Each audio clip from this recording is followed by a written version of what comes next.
Alright, magandang hapon po sa inyong lahat. Mega love shout out.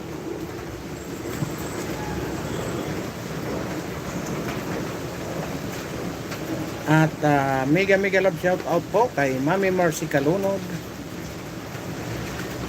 Alright, kay Ji Chang Wok. Mega love shout out. Mega love shout out. Kay Kagawad Antonihan. Ayan, mega love shout out.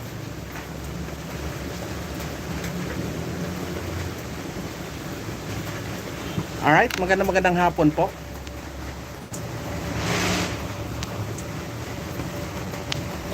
Ayan.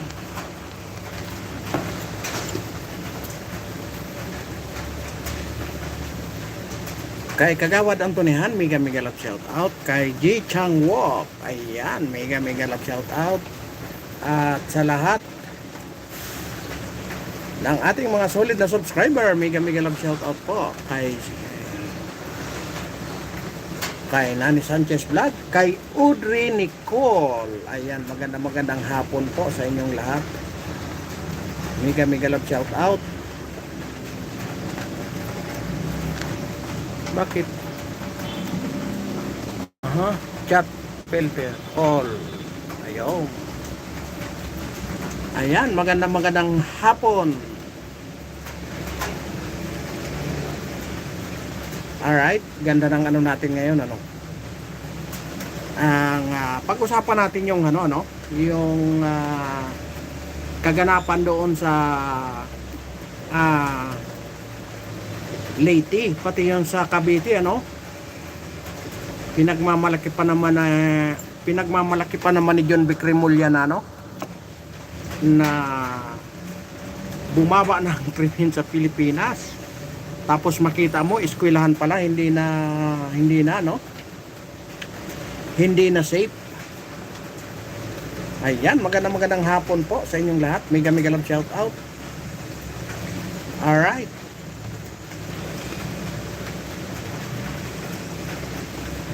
$5 million in the house. Ayan, magandang hapon po. Alright, 6 million. Ayan, gusto ko lang yan, yung mga kaganapan ngayon. Kung anong masasabi nyo sa mga nangyayari sa atin ngayon. Doon sa nangyaring shooting incident doon sa Leyte, sa eskwelahan ng Leyte. Siguro mga yun, mga first year high school, grade 7. Mga grade 7 yun o grade 8. Ang edad nun, mga 16 pababa. Ayan, yun ang mga siguradong edad nun. Kaya gusto kong kasi may isang pagkakataon na itong si Senator Robin Padilla ay gusto nang amendahan itong Juvenile Justice Act, kung saan yung 15 gusto nang ibaba sa 10, siguro ako ang sa akin dyan siguro 12 pataas kung talagang bababaan. Alam niyo kung bakit? Ang mga kasi sa probinsya, ang mga estudyante sa probinsya ay talagang simula 8 years old batak na yan sa trabaho. Kumbaga mulat. Ayaw, naglalag tayo, pasensya na kayo. Mahina talaga dito, umuulan kasi dito ngayon sa may Antipolo. Ayun, gusto ko lang ituloy naputol kanina yung yung paliwanag ko. Yung kasi pag sa probinsya kasi, yung kabataan diyan talagang batak na yan sa trabaho Kaya hindi mo masasabing ang isang 10 years old or 12 years old, 11 years old. Wala nang kakayanan. Pag dito sa Metro Manila, ang kabataan dito, hindi pa masyadong ano eh. Kasi makikita mo yung mga bata na talagang nagtatrabaho na. Yung sa mga squatters area, yung mga depressed area. Pero sa probinsya, yung 10 years old, 8 years old, talagang sumasama na yan doon sa pagtatanim ng palay, pagkukopra, sumasama na yan. Kasi po, laki akong probinsya. Kumbaga, talagang yun ang tunay na realidad. Kasi pag hindi kayo magtutulungan na mag-anak, talagang hindi kayo kakain ng 3 beses sa isang araw. Kasi nga sa hirap ng buhay, no? Sa probinsya pa, kadalasan, yung iba hindi naaabot ng internet, hindi naaabot ng kuryente. Kaya pagdating ng alas 6, kakain na yan ng hapunan. Karamihan sa probinsya, maraming mga anak. Kasi sa probinsya, lalo na yung mga liblib na lugar, hindi man nagtatrabaho yung mga barangay kapitan eh. Mag-ano lang yan, magpapatawag lang yan ng mga ano, pagdating ng malapit ng eleksyon, yan, malapit ng ano. Kaya, hindi talaga na talagang totally masasabi ko na hindi talaga nakakapag perform ng maayos yung mga barabarangay sa ating probinsya. Kasi nga, unang-una, ang masakit na katotohanan doon, pag maliit ang era mo, halos hindi ka papansinin ng city. Ganon ang ano doon. Halos wala kayong budget. Dito sa Metro Manila, ang isang barangay dito, katulad sa amin, ang isang barangay sa amin is 18,000 ang butante sa isang barangay. Purok 1 hanggang Purok 6. Ibig sabihin, napakalaki ng area. Mga industrial, pabrika. Kaya ang mga kagawad sa amin sumasahod ng 25K. Ang mga kagawad 25K a month ang sahod nila. Ngayon ang budget ng bawat isang bawat isang komite ay nagbabudget sila ng halos kalahating milyon. Minsan nga umaabot ng 700 or 800, depende sa komite. Pag marami pangangailangan, mas malaki yung budget. Ngayon, sa probinsya, magkano lang ang sahod ng isang kagawad? Minsan nga 1,500, 2,000, depende sa era, na ano. Kaya nga hindi talaga makakapag-perform ng maayos, lalong-lalo na yung ano. Kasi nga hindi naman natin hindi naman natin sinisira ng pamahalaan kung sinong nakakasakop niyan. Ang isang maliit na barangay, pag maliit ang naano nilang era, halos walang budget yan. May pumapasok na budget dyan para lang sa mga sahod ng empleyado ng barangay. Kaya nga, magkano ang sahod ng barangay doon? Minsan 1,500, minsan 2,000. Swerte na pag makasahod ang isang barangay ng 3,000. Sa Manila na lang, magkano ang sahod sa Manila ng isang barangay? Kasi puro ano lang yun eh, suna-suna lang yun. Kumbaga street by street ang barangay doon. Magkano lang sinasahod ng isang kagawad? Nasa 3,000. O magkano lang yung kapitanon? Baka yung kapitanon mga 7 or 10,000. Pero malaki-laki ang kanilang era kasi kadalasan doon sa Manila may mga building. Sa amin talaga malaki kasi malaki yung area ng barangay sa amin. Purok 1 hanggang Purok 6. Kaya yung butante sa amin umaabot ng 18K. Pero ang bumuboto diyan is nasa 11 to 12K. Kasi yung iba na mga nasa abroad. Yung iba nasa trabaho, hindi nakauwi. Kaya hindi yun na-perfect. Pinakamalaki nun na buto hanggang 13K. Yan, sa ganun na sistema ng isang barangay. Ngayon, babalik tayo doon sa shooting incident, doon sa Samar. Ngayon, ang ano doon, yung isang 15 years old, Talagang napakalakas na nun, batak na sa trabaho yon sa probinsya. Kaya ang ano doon, ang ano doon, puro na barkada, barkada, barkada. Yung 13 years old, talagang ano na yun. May mga sa amin nga, yung ano, 10 years old, meron na silang, kasali na sila sa isang ano, sa isang organisasyon, sa isang gang. Diba? 10 years old yun, ha? What more pa yun sa probinsya na talagang yun batak na batak doon sa trabaho. Ibig sabihin, mulat na sila. Kaya yung pagkakataon na yun, talagang kung makikita mo, marami tayong nababasa pero hindi yun confirm sa social media na mayroon pang palitan ng ano yung dalawang bata, mayroon pang palitan ng messages yung dalawang bata na hindi tayo makukulong diyan kasi nga mayroong batas na ano. Ibig sabihin may kinalaman na sila, may alam na sila yung tungkol doon sa pananagutan sa batas. Kaya nga yung sinasabing ano, yung Juvenile Justice Act, yan ang problema doon sa Juvenile Justice Act. Kasi nga kung hindi mapatunayan na may discernment yung bata, hanggang intervention lang siya. Pagdating ng tamang panahon, hindi siya makukulong kasi nga pwedeng palabasin ng bata or yung magulang ng bata, pwedeng ano, kasi sasabihin lang, ay dahil bata pa yan, wala pa sa tamang pag-iisip yan, di ba? Kaya pagdating ng panahon, wala, magiging thank you na lang ang mangyari sa inyo, sorry na lang doon sa magulang, sorry, yun ang magagawa na lang nung yun na lang ang magagawa nung kanilang ano, kanilang magulang.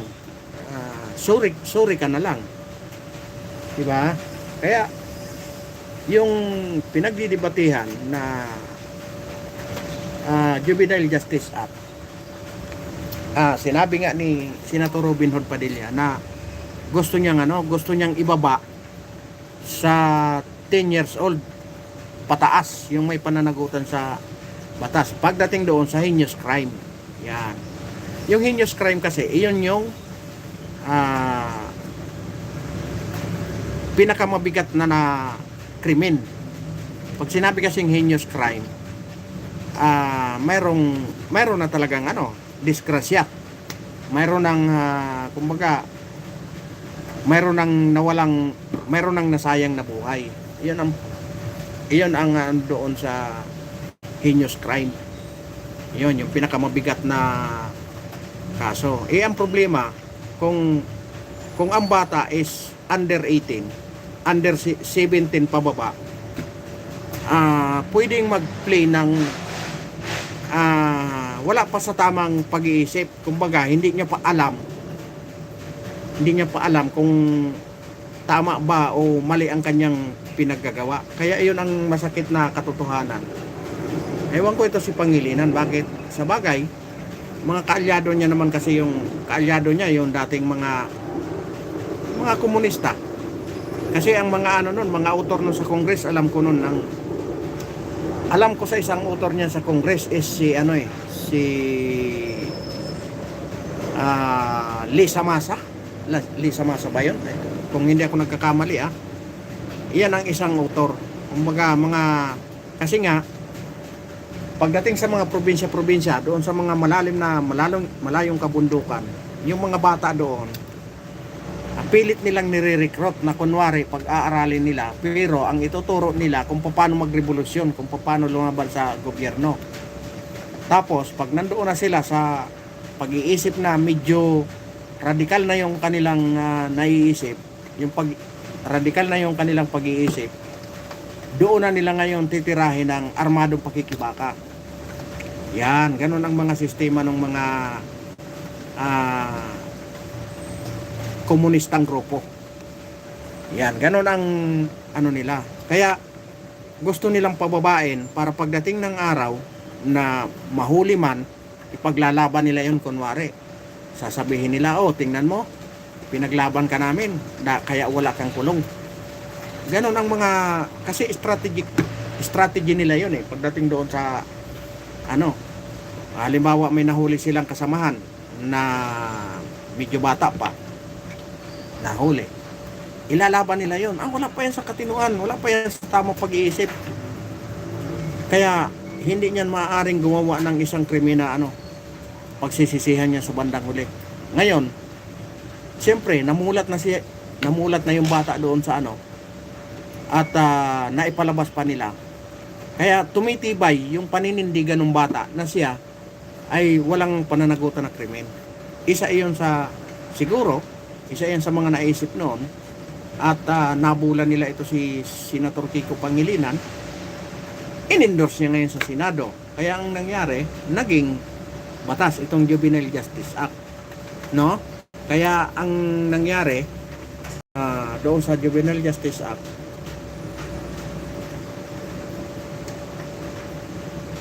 dati Republic Act 9344, Juvenile Justice and Welfare Act of 2006, na kalaunan ay pinalakas at inamyendahan Republic Act number 10630. Ito na siguro yung kaya, no?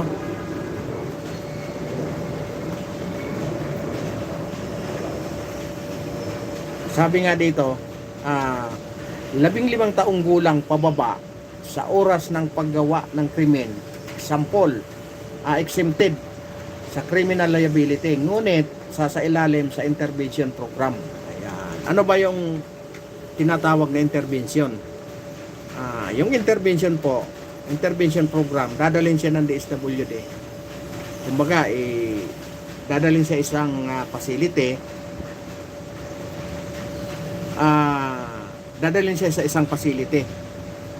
Pagdating doon sa isang facility, magkakaroon siya ng mga programa, yung healing process, healing process para mawala sa pag-iisip niya yung kanyang ginawa. Pagdating ng panahon na napatunayan, wala pala itong kasi nung kasalukuyang ginawa niya yung krimen ay talagang wala pa siya sa tamang pag-iisip. No, kasi magkakaroon ng assessment yan pagkatapos ng mga intervention. Mapapatunayan, halimbawa, siyempre, hindi naman natin masasabi na makukurap. Kung nakurap nga, hindi, magkakaroon ng pagkakataon na mag-apila yung magulang na baka po pwedeng wag nang makasuhan pagdating ng ano ang dapat na gawin. Ito, ipalabasin natin na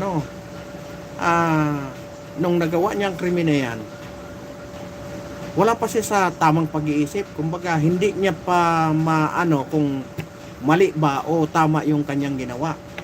Okay, yung bata, pagdating ng absuelto. Pero, kung halimbawa man na itong bata,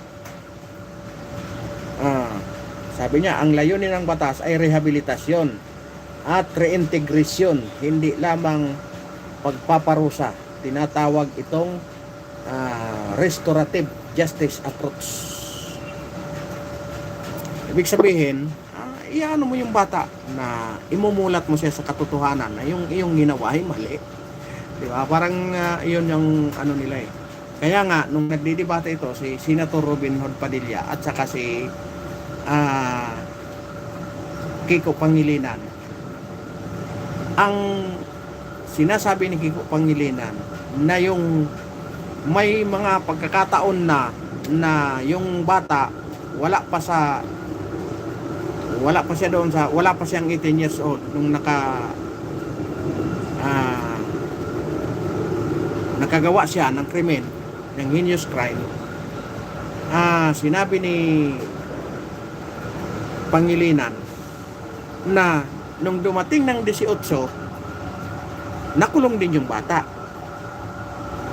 Tama naman. Kasi nga, siguro, yung pag-assist ng DSWD,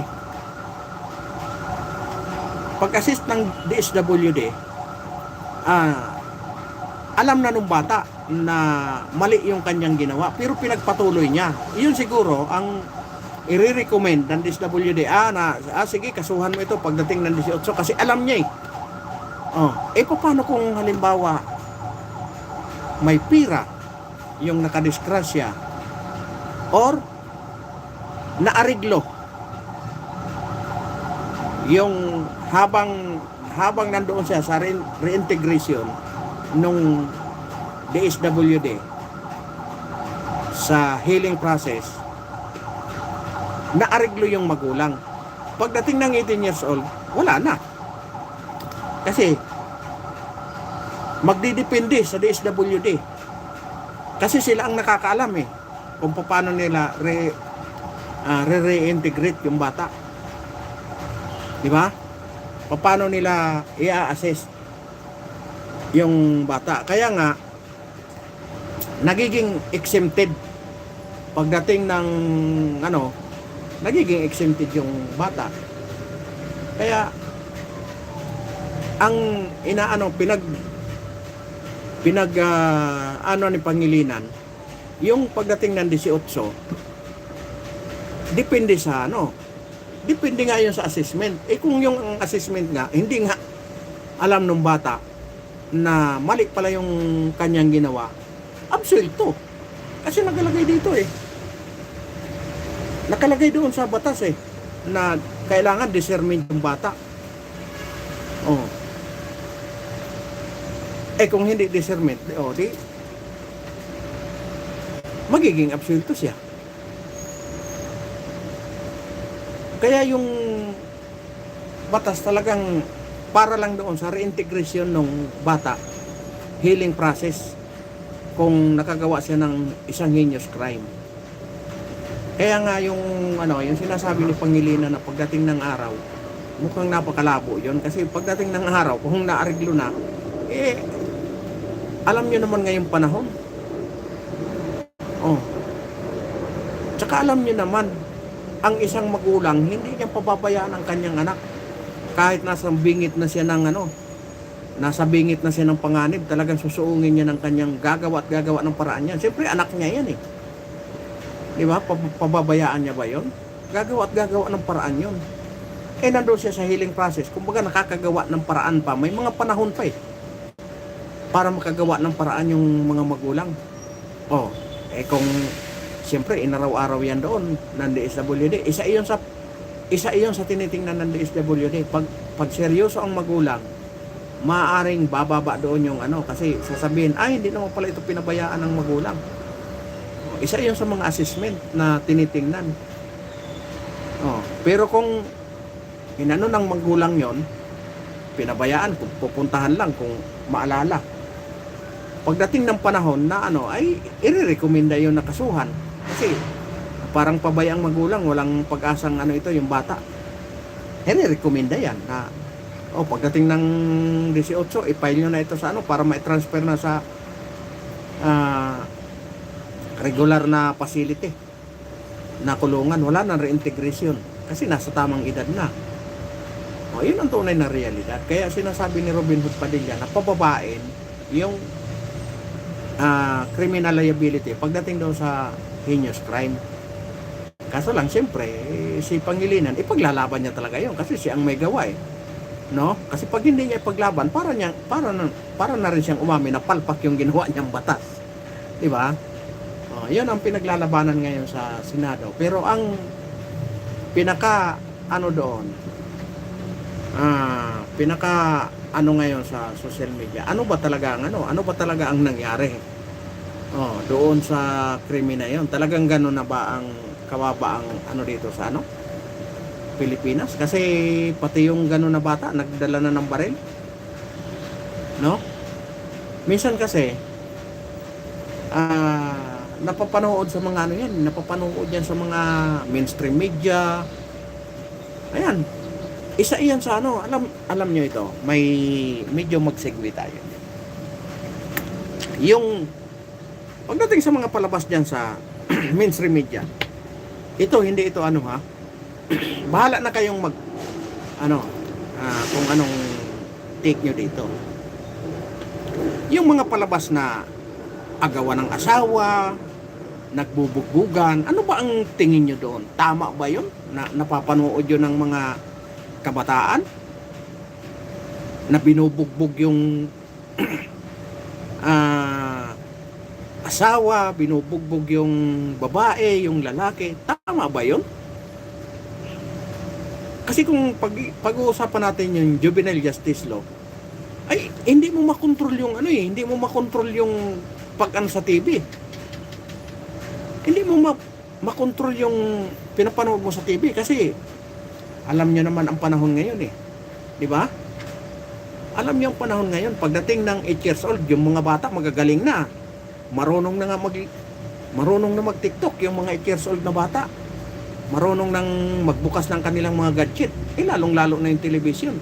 Yung television, walang ano yan, walang control yan. Di ba? Kung mapanood nila yung agawan ng asawa, yung asawa inasawa ng iba, maganda ba yun na panoorin ng mga bata? Sapat ba yung paalala nila na ano? Sapat ba yung paalala ng anong tawag nito? Yung sumasala doon sa ano? Sumasala diyan sa television? MTRCB? Sapat ba yung paalala na 'yon? 'Di ba? Kasi kung titingnan natin ang konteksto niyan. Maglalagay lang sila doon sa TV na paalala, parental guidance. Paano nga kung wala yung magulang, 'di ba? Oh, makita mo yung asawa, inagawan ng asawa. 'Di ba? 'Yun ang napapanood natin sa telebisyon. Karamihan 'yon, 'di ba? Oh, makita mo doon yung mga ganggang. 'Di ba? Palabas sa telebisyon, nilosob yung isang komunidad ng mga gang. Sa tingin niyo ba kayang hindi na-absorb ng kabataan 'yon, 'di ba? Siyempre, katulad ng pinag-uusapan natin, ang juvenile justice law. Oh, kailangan mapatunayan mo na nasa tamang edad na yung bata. Paano nga kung 13 years old, hindi pa nila alam yung kanilang ginagawa, yung 10 years old? Di ba? Ibig sabihin nun, okay lang pala. Di ba? Okay lang pala na ganun kasi pinapalabas nga sa TV na nilolosob nila yung isang grupo ng kabataan eh. Tapos nagbubugbugan sila eh. Di ba? Okay lang yun.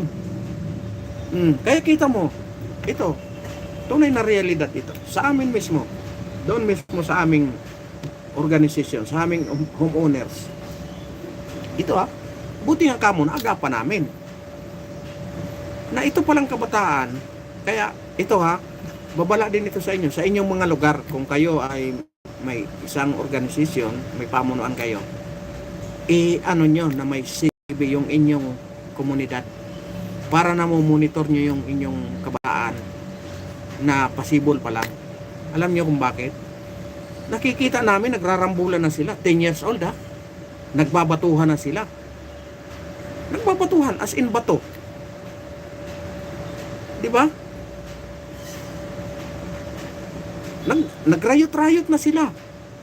Kung yung bato na ganito kalaki, tumama yun sa ulo ng isang bata, gasino ang ano niyan, gasino pa ang bao ng ulo niyan. Ibig sabihin, pag tinamaan nyo ng ito kalaki na bato, basag yung bungo ng bata. Di ba? Pag natamaan yung ulo nun, di ba? Pwedeng magkaroon ng hemorrhage, madisgrasya yung bata, di ba? Heinous crime yun. Kasi nga, nakikita nila sa mga palabas. Kaya yan ang masakit na katotohanan. Minsan sasabihin, hindi yan totoo. Kasi mayroon namang mga paalala yan, mayroon namang parental guidance. Mayroon ng parental guidance. Yun nga yung sinasabi ng juvenile justice na kailangan patunayan mo na hindi alam ng bata ng kanilang ginagawa. Paano maintindihan ng bata yun? Kung 10 years old na yung bata, parental guidance. Kung wala namang magulang, kasi yung magulang is nasa trabaho parati, yung mag-asawa, pinagkakatiwalaan na yung 10 years old. Marami yan sa atin. Sa amin lang, sa aming komunidad. 9 years old, iniiwan lang yung, binibilin lang doon sa kapitbahay kasi sila nagtatrabaho na kung saan-saan sila maghahanap ng kanilang trabaho para lang matustusan yung kanilang pag-aaral ng kanilang anak, yung pangbayad sa bahay, pangbayad sa kuryente, pambayad sa ano. Kailangan nilang magsikap mag-asawa. O, nasaan ang yung parental guidance? Wala. Kasi ibibilin lang doon, oh, baka pwedeng makisuyo yung mga anak ko kasi baka maglaro ng maglaro, hindi pumasok sa eskwela. Luto naman na yung mga pagkain doon. Ano na lang, magbibigay na lang ako sa inyo ng ano. Ganun ang nangyayari sa isang komunidad na ano, lalong-lalo na sa mga depressed area. Kasi nga kailangan nilang mabuhay, magbabayad sila ng bahay, magbabayad ng tubig, magbabayad ng ilaw, pantuition sa mga bata, pambaon-baon. Obligado sila. Kaya nga yung mga bata, wala ng parental guidance. Kaya natututo sila sa lahat ng mga ano, kasi nakikita nila yung mga kabataan, ay, napapanood nila sa TV. Oh, ganun ang masakit na katotohanan sa atin ngayon. Tapos pagdating na ng 13 years old, pagdating na ng 15 years old, mapapanood naman nila sa TV yung nag-aagawan ng mga jowa, nag-aagawan ng mga asawa. Ay, okay lang pala na agawin ko yung ano niya kasi crush ko yun noon pa eh. 'Di ba? Oh, nakasira na ng isang pamilya. 'Di ba? Kaya nga tama. Napapanahon ba yung mga palabas na ganon? Mainstream media yun, ha? Hindi na yun eh. Kasi nga, iba na yung panahon ngayon. O, tingnan mo ang ginagawa nila. Nilalagay pa nila sa internet, nilalagay sa mga social media, yung mga palabas. Kasi nga, gusto nilang makakuha ng maraming followers. Gusto nilang makakuha ng pinopromote nila yung kanilang mga palabas, 'di ba? Kahit hindi maganda. Kaya yun ang yun ang masaklap na kaya ang nangyari doon sa Leyte. Sa tingin ko, yun ay kasi kung totoo yung mga mababasa mo na palitan ng kanilang yung mga bata may alam na. Kumbaga matured na, parang matured na hindi tayo makakasuhan kasi bata pa tayo, minor de edad pa tayo eh. Yun ang mga kaganapan doon. Kaya masamang pangitain yung mga ganon. Yung sa Cavite, pinagsasaksak yung pinagsasaksak ng kaklase niya, yung mga kaklase. Kita mo kung paano ondayan ng saksak, kawawa yung mga estudyante. Di ba?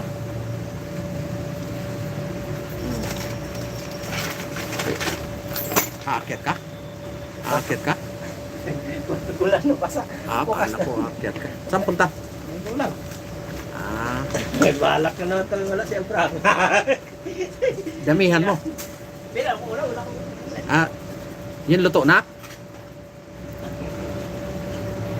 Kaya masaklap talaga na masakit tanggapin talaga pagkatotohanan ng mahirap talagang tanggapin pagkatotohanan na ang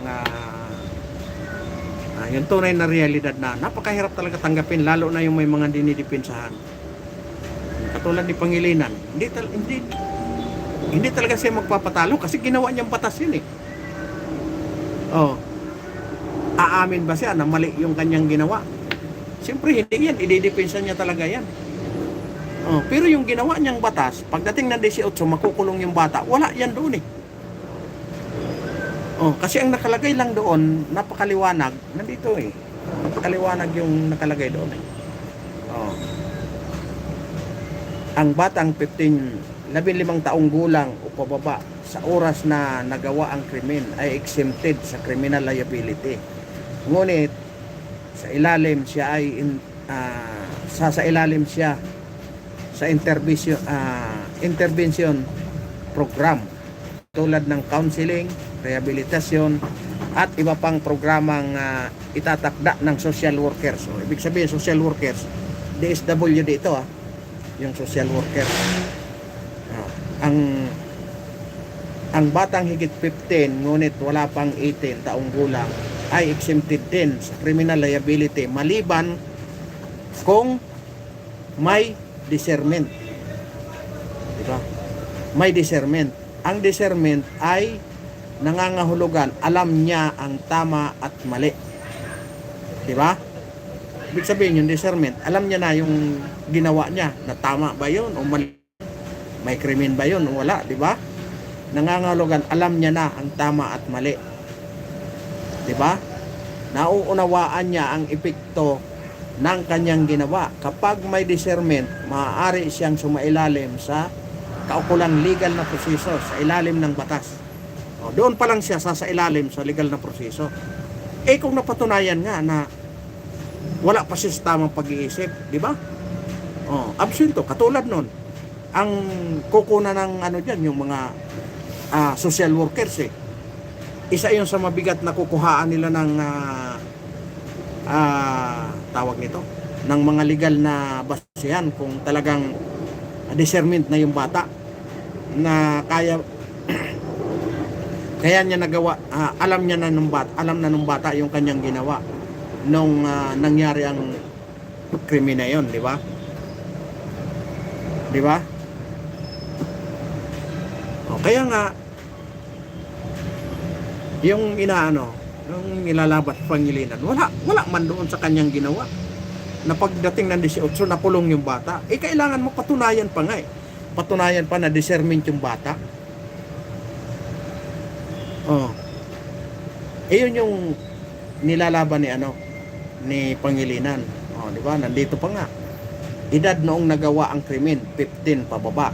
Oh, mahigit 15 hanggang wala pang 18, walang discernment. Halimbawa 17 pababa, walang discernment. Mahigit 15 hanggang wala pang 18 ay may discernment. May discernment yung 15 pataas na wala pang 18. Halimbawa 17 pababa, may discernment yun. Ibig sabihin dadaan pa siya doon sa na yon, yung 15 pataas. Halimbawa may intervention siya doon, patutunayan pa kung may discernment yung bata. 15, edad 15 pababa, walang criminal liability, intervention program lang. Mahigit 15 hanggang wala pang 18, walang discernment, walang criminal liability, intervention program lang. Mahigit 15 hanggang wala pang 18, discernment, maaaring managot ng juvenile justice, buong criminal liability o adulto. Doon pa lang, di ba? Eh kung mapatunayan nga na wala pang discernment, kaya nga yung 15 pababa, wala pa, automatic. Iyon yung sinasabi ni Robin Hood Padilla na kailangan amyendahan na. Nandito pa, mahalaga rin ang isang bagay na madalas pagkamalian ang edad na tinitingnan ng batas ng ang edad noong nagawa ang krimen. Hindi ang edad nung mahuli, makasuhan o umabot ng 18 taong gulang. Kaya kung 15 pababa siya noong nangyari ang insidente, hindi siya magiging criminal liability pagdating ng 18 para sa parehong ginawa. O, di ba? Kaya ewan ko dito kay kay Pangilinan. Kasi ang liwanag naman, napakaliwanag. Di ba? Sabi niya nga, ulitin ko, mahalaga rin ang isang bagay na madalas pagkamalian ang edad na tinitingnan ng batas ay ang edad noong nagawa ang krimen. Hindi ang edad ng mahuli, makasuhan o umabot ng 18 taong gulang. Kaya kung 15 pababa siya noong nangyari ang insidente, hindi siya magiging criminal liability pagdating ng 18 para sa parehong ginawa. Asan doon yung sinabi ni saan doon nakalagay yung sinabi ni Senator Pangilinan na yung panahon na may nakulong na nung pagdating ng 18, nakulong na. Wala. Kasi kailangan nga mapatunayan pa na yung bata, discernment, ibig sabihin, alam niya na nung panahon na ginawa niya na yon. Hindi lang siya makulong ngayong panahon na ito kasi nga under 15 pa siya. Or di ba? Under 17 pa siya. Di ba? Kaya nga under 15 pababa, wala talagang pananagutan as in. Kung 15 hanggang 18, pwedeng mangyari na yon. Pero kung mapatunayan ng discernment yung bata, alam niya na yung nung panahon na ginawa niya ang krimen na yon, alam niya na mali yung ginawa niya. Paano sinabi ng bata? Akala ko kasi okay lang kasi napapanood ko sa television na nagrarayot-rayot. Hindi ko naman sinadya na matamaan ko yun sa may ulo. Or hindi ko naman sinadya na sa amin laro-laro lang yun nasaksak ko yung hindi ko naman alam na maano siya. Mawala siya. Di absuelto yung bata.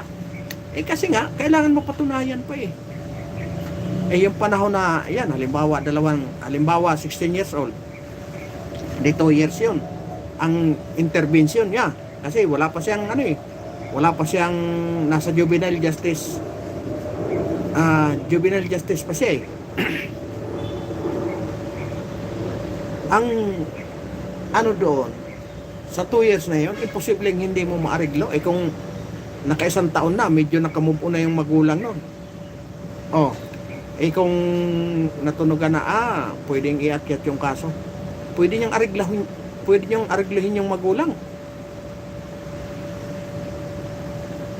Di ba? Kasi sa isang taon medyo hiling-hiling na, medyo gumaling-galing na yung sama ng loob nung magulang kung medyo naghihirap pa yung magulang, medyo hindi maganda ang status ng kanilang buhay, wala. Baka sabihin na lang nung tanggapin nyo na yan. Kasi sayang naman yung kung mawala pa, kung ilaban, kung maabsuelto pa, o di lalo tayong nawalan.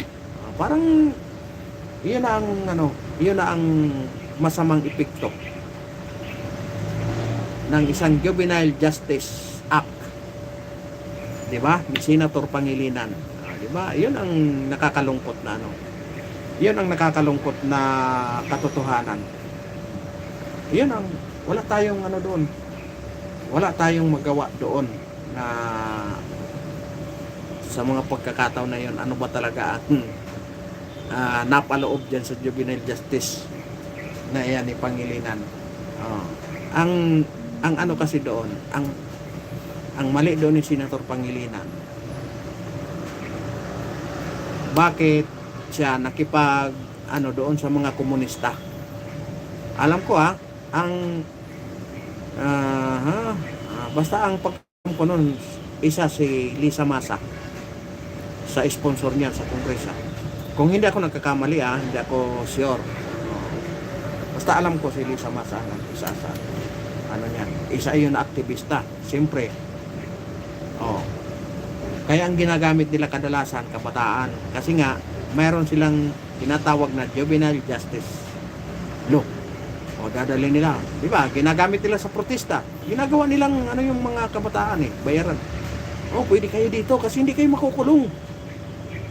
Kami ang bahala sa inyo. Ayan yan ang batas niya Kaya nga namin ginawa yan para protekta sa inyo yan. Yan ang mga pasok nila. Ngayon, tuwan-tuwa naman yung mga bata. Alam mo naman yung mga bata. Upiran mo lang yan ng kahit lang. Kahit kain lang, sasama ang mga yun. Diba? Kaya masaklap na katotohanan na umabot tayo sa punto na hindi natin pinag-isipan yung mga ginagawa natin na batas. Attorney yun Attorney yun si Francis Pangilinan, pero hindi niya inisip na darating ang panahon na magiging palpak pala yung kanyang ginawa pang alam nyo nung panahon na kasagsagan yung na yan, yung batas na yan, kung naaalala nyo Napaka-traffic pa noong araw dyan sa may ano, sa may Guadalupe. Yan, sa may Guadalupe na yan. Kung maalala nyo, yung mga bata may mga daladalang ano, may mga daladala, yung mga nagsisinghot ng ano, B, may mga daladala silang birth certificate. Tapos mga hablot ng sombrero, cellphone. Ayan, 2006, mga 2010, mga ganyan, 2009, 2008. Balitang-balita yan dyan sa may, ano, sa Cubao, dyan sa may Trinoma dati. Kasi yung Trinoma na yan, dating squatter yan eh. Dating pilam, kung tawagin yan dati. Kambingan yan noong araw. Napaka-traffic dati dyan. Makita mo, sombrero ka dyan ng maganda-ganda. Tapos tutulog-tulog ka, makita mo, hinablot na. Baka kung nakapilaw ka, tangay pa pati pilaw ka mo. Kasi nga, napakarami. Tapos may mga dala-dala silang ano, birth certificate. Ipangangalandakan pa doon sa mga pulis. Ba't mo ako hulihin? Bata pa ako. Naging viral na yan noon. Yung Juvenile Justice Act, nanahimik lang. Kasi nga, di ko alam kung bakit pinatahimik. Nanahimik yan. Ngayon lang uli naungkat yan, yung Juvenile Justice Act na yan. Nung nangyari ang shooting incident yan sa Leyte, pati yung sa Cavite. Napakarami pa sa social media. Mayroon pa sa ano, na hinataw yung ano, ayaw ibigay yung bag. Hinataw niya yung mama. Ayaw ibigay yung bag. Hinataw niya. Mayroon pang isang pagkakataon na ito. Tunay ko itong nasaksiyan. Yung kapitbahay ko, yung kumpare ko, nakainom yung kumpare ko. Ngayon, yung anak niya at saka yung anak ng kapitbahay namin magkaklase, magkalaro. Kasi magkapitbahay magkababata. Ngayon, naglalaro, 10 years old. Yung bunso niya at saka yung anak ng kapitbahay niya, 10 years old. Yung tatay niya, natutulog na. Ngayon, yung anak niya, inagawan ng laruan nung kapitbahay niya. Pag-agaw ng laruan, umiyak ngayon yung bata. Ngayon, nagsumbong doon sa tatay niya. Iyak nang iyak yung bata kasi nga inagaw yung laruan Silang dalawa lang naman naglalaro. Siyempre, nalimpungatan yung tatay. Kay lasing, nasakal ngayon yung bata dito. Nakita ngayon ng nanay. Yung nanay pala, may galit doon sa kumpare ko kasi nga, pag nalalasing nga, nag-iingay siya doon, kapitbahay, di na lang ngayon doon sa sa Bausi.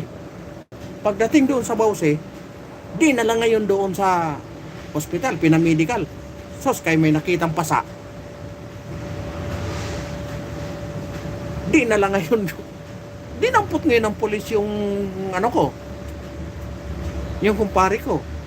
Dinali siya ng Bausi.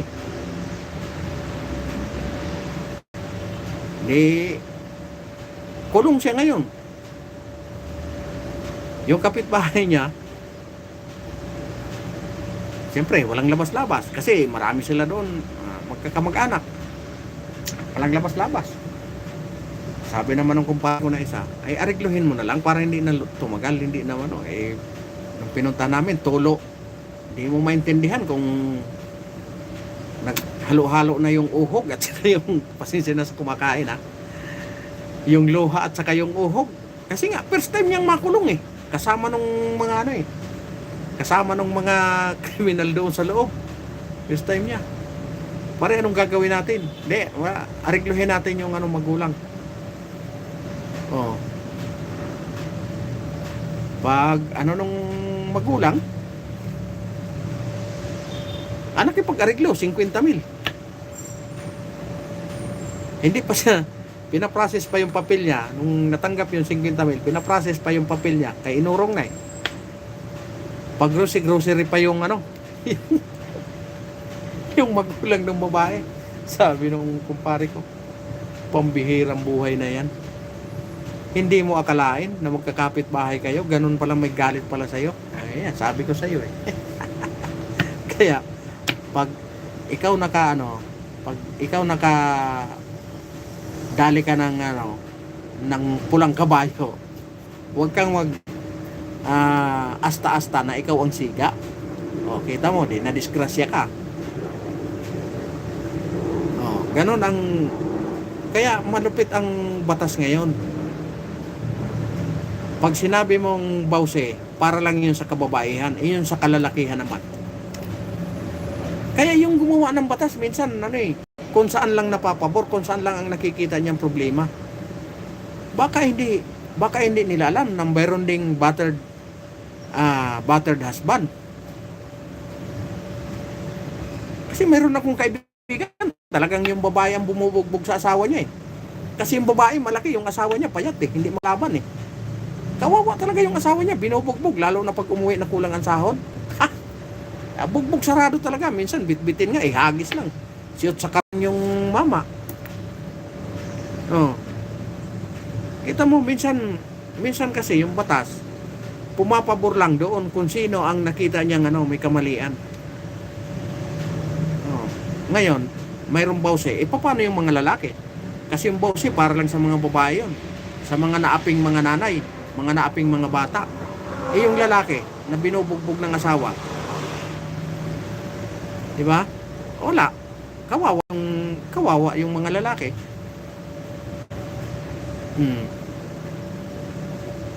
Kaya minsan sa sobrang ka-excited na nila ba na nakagawa ko ng batas, ganda ng batas na ito kasi marami itong makikinabang dito.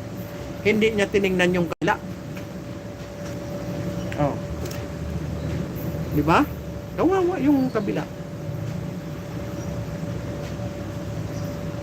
Yun.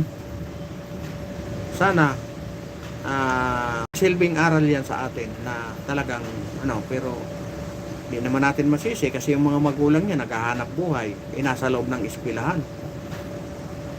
No? Ang maging payo na lang natin diyan, lalong-lalo na yung may-ari ng baril. Yun, leksyon yun. Leksyon pa rin sa atin yun bilang halimbawa tayo, yung kayo na mga pulis, natutulog kayo, hindi naman nakasukbit sa inyo yung baril. Yun pala, yung mga anak nyo, may mga kalaban na. Kasi may mga tayo na ng mga ganggang. Di ba? Street gang na sila. May mga tinayo niya. Ngayon, magyayabang ngayon kasi ang tatay ko pulis or ang tita ko pulis, ang auntie ko pulis. Sinimpuhan ka nga na natutulog yung service firearms mo, dinala na. Namaril na ng namaril. Ngayon, sino ang may kasalanan doon? Kaya, bawat talaga dapat pag-isipan na ng ito, napapanahon na.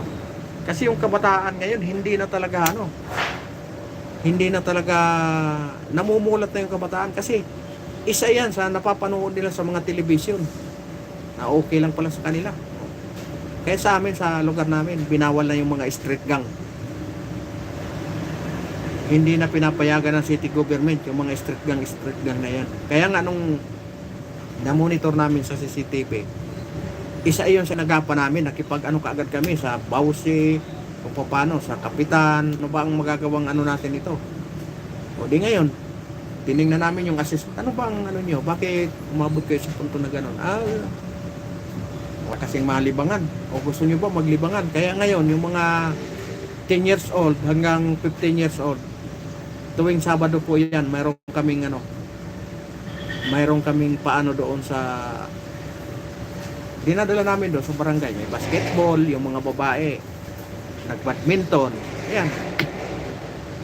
Minsan inaano namin sa paglilinis, sinasama namin para matuto sila kung anong mga gawaing bahay para hindi sila na doon sa mga barkada. Ayun, mga payo lang natin doon sa mga nanay na lalong-lalo na yung parehas ko na kami dalawang mag-asawa namamasukan. Yung mga ano yan? Ulam. Matinding ulam mo Matinding ulam mo, puting-puti. Hindi. Mantika yan. Ha? Mantika. Mantikang puti. Mantikang may silyo. Mantika yan. Eh, maaga kami nga alis eh. Ha? Maaga kami nga alis. Ang isa. Oo. Asan na yung ano, naiwan? Ay. Hindi, may naiwan eh. Oy, lumalagit eh. Nalay isa. Kalahati lang. Biyernes na bukas eh. Araw-araw, mahirap yan. Oo. High blood tayo. Niloloko ko yung caretaker dito. May baon na naman na isang gin. Kagaya. I-after mo pa naman yan. Baka umulan na naman mamaya. Wala, hindi na ba umuulan? Bihira na. Palit naman natin. Ilagay ko ng mga Hindi, tulong. magpapaalam na. Asan mo ilalagay? Dito. Ay, dito ka mo lang. Dito na lang. Wala. O dyan, matagal man yan. Huwag mo muna lagyan ng tubig. May, pag pumunta kayo doon sa ano, sa Marikit, hingiin mo kay Annalyn yung isang styro. May styro doon na maliit para pag, istakan mo ng yelo. Hingin ko talaga yun. O, dalawang styro doon. Hingiin mo yung isa. Tatlo nga sana yun. Yung isa walang takip. Pinatapong ko. Alright. Naka-ano na tayo, no? Magpapaalam na ako sa inyo. Maraming salamat sa... Ay, may tatlo. May apat tayong, thumbs down. Ayan, salamat sa inyong lahat. At mega love shoutout po kay Mami Mercy Calona. No, sana may natutunan na naman tayo ngayong hapon na ito. Alright, maraming salamat. Baka lumabas na rin yung aming boss. Paalam na po ako. Ayan. God bless us all.